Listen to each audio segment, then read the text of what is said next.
Hi everyone, very happy to be recording a new session for you today. So I welcome you to this session with me, Girish. In today's session, we're going to continue the series on happiness. And before we actually kickstart this one, I would just like to do a recap of the session we had last time on happiness. Last time we discussed about happiness from a mindfulness point of view. So we discussed about taking time to be on your own, how important it is to restore yourself, have your energy level back so that you can go out and actually do something productive. And we also talked about being mindful of your thoughts, your emotions, and your actions. All right. In today's session, we're going to talk about mindfulness from a philosophical point of view. All right. And we're going to use Aristotle's framework of 4 levels of happiness to explore happiness from a new point of view, okay? From a psychological point of view, from a philosopher's point of view, okay? So Aristotle categorized happiness at 4 different levels. And from level 1, it's a really basic level of happiness. Level 2, it's slightly better than level 1, but it's still not the peak level of happiness. So these 2 levels can actually make you feel happy and then they make you feel bad also. Okay? So we have level 1, level 2, level 3 gets slightly higher than level 2. So it's more solid happiness. What I mean by solid happiness is it's more long term. And level 4 is like the ultimate level where when you are at that level, nothing can actually make you sad. You're really hitting the peak level of happiness. Okay, so we're just going to explore these 4 levels, obviously from my point of view, and I hope that you find it really interesting. Okay, so let's start with level 1. Level 1 is about happiness from material objects. Okay, so every time you acquire something new, okay, you do feel happy. By acquiring something new, I mean you get a new car, you go on holidays, you meet a new person. It could be in the form of a relationship too. You fall in love with a person or you form a new friend. Okay? The initial stage of acquiring an object or forming a new relationship is that you feel extremely happy. You feel everything is perfect. And then it slows down and things don't work out as you wish they would work out. So happiness, which is experienced at level 1, is actually short term. For example, you get a new car, you're extremely happy the first 3 to 6 months, and then you get used to it, and then it's no longer the same. You meet someone, you fall in love. The first 6 months or first one, you're extremely amazing, and then it becomes a routine once again.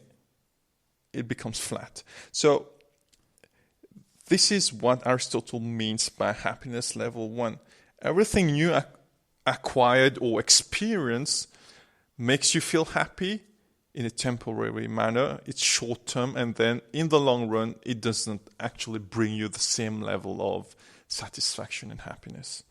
All right? Now, there's nothing wrong with happiness level 1. It's just that it can't bring you the ultimate sense of happiness. All right? For example, there's nothing wrong in forming new relationships. There's nothing wrong in buying a new car. There's nothing wrong in going for a holiday. There's nothing wrong in going to the restaurant and having a nice meal. But these things bring you short-term happiness. They don't actually bring you long-term happiness, because there could be times where it's not easy or it's not possible to afford a meal outside. It might not be possible to go on vacation sometimes.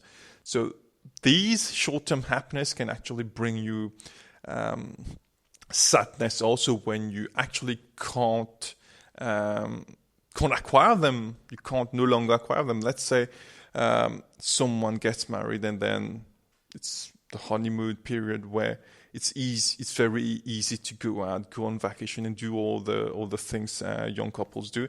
And then you have kids, you can no longer do those things. So they bring a certain dissatisfaction also when these things can't be experienced. So happiness level 1 is short-term happiness, but they can lead to big moments of dissatisfaction as well.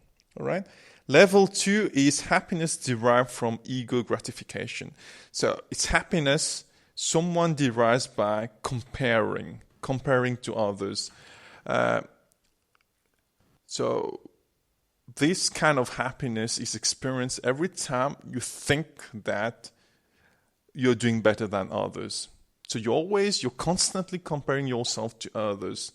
Let's say you're someone of a certain age, you're comparing yourself to other peers all of the same age, and you're always comparing and checking, I am at that age, so do I have a better job than the other person? Do I have a better life than the other person in terms of relationships? Did I acquire more things? Did I build a bigger house? Do I have a bigger car than the other person? So that's the kind of satisfaction and happiness which is derived at level 2. And people who thrive on level 2, they are actually people who are very competitive, and it's all about them. Everything they do is about gathering attention around them, or trying to show to people around them that they are the best. So these are the people who always fight for promotions. They always have something to say in meetings because, the attention needs to be on them. It's like if they don't talk, they don't exist. They feel very frustrated about it. So every time I talk about those things, I'm sure that you will be able to see certain people. Okay, or maybe it could even be you. Because we're not criticizing here, we're just looking at the psychology of human beings, and you may find yourself in some of these categories as well, okay? And that will make you think about yourself, okay? So that's category 2, which is about ego gratification, all right? But the problem with category 2 is if you're always super competitive, it's always about you, what will happen is a lot of times you're going to feel super lonely as well, because it's always about you. All your actions is to make yourself valuable. So at one point you realize that people will let go of you because you're so egocentric, okay, and you'll find yourself lonely as well, okay.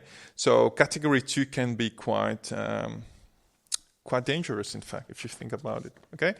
Happiness level 3 is about the happiness you experience by doing good for others and for making the world a better place.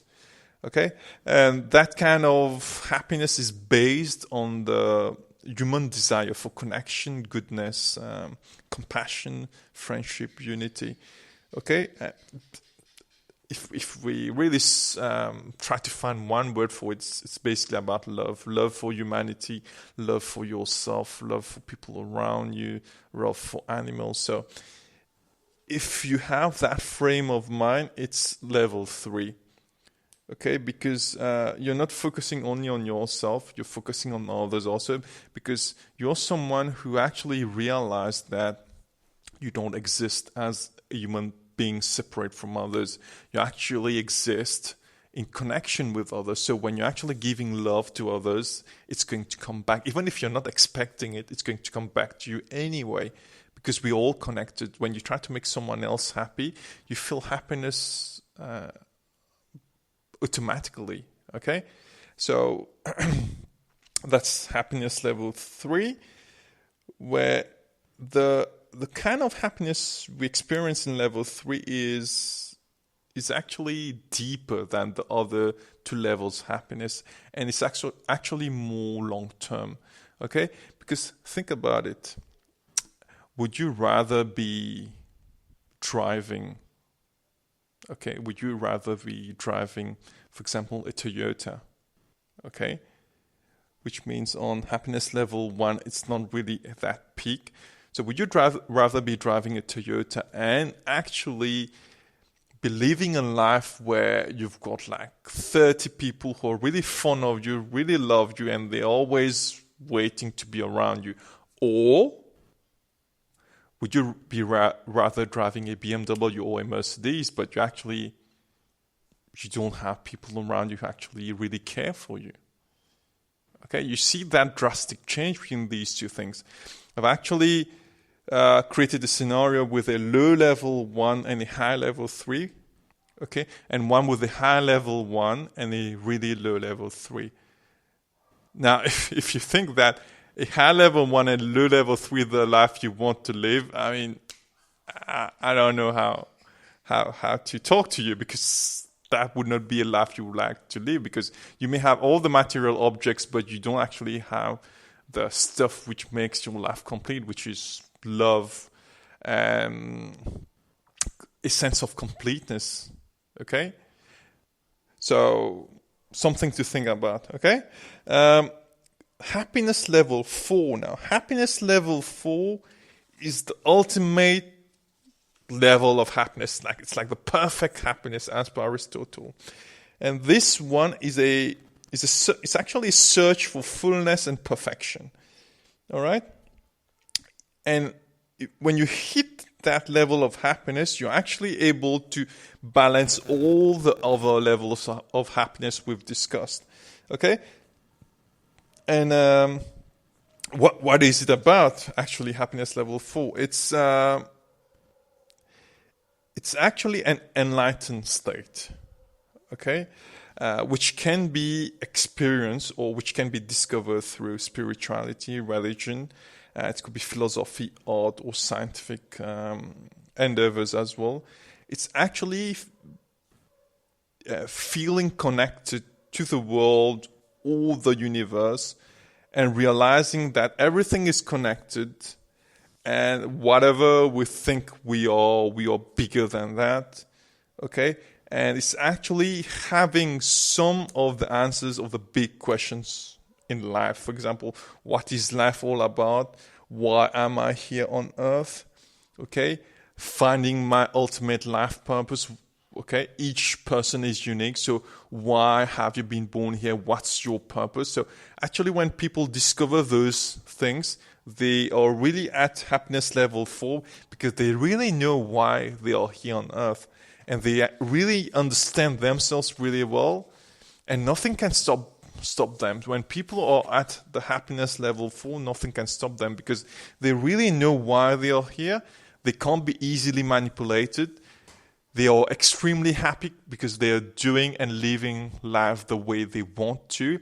Criticism of people won't really scare them. They can't be emotionally manipulated or broken down.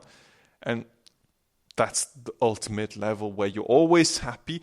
And most importantly, the happiness doesn't depend on something external, something short-term. It's a happiness you feel inside. Okay, so that's the happiness level 4. Okay, so I hope you found that interesting. For me, it was really interesting, really passionate I was really passionate to talk about that one, because to me, being happy is like the most important thing, and it's something we don't talk about a lot. Okay, so I really hope that you enjoyed it. Till next time, bye-bye. Lots of love, Girish.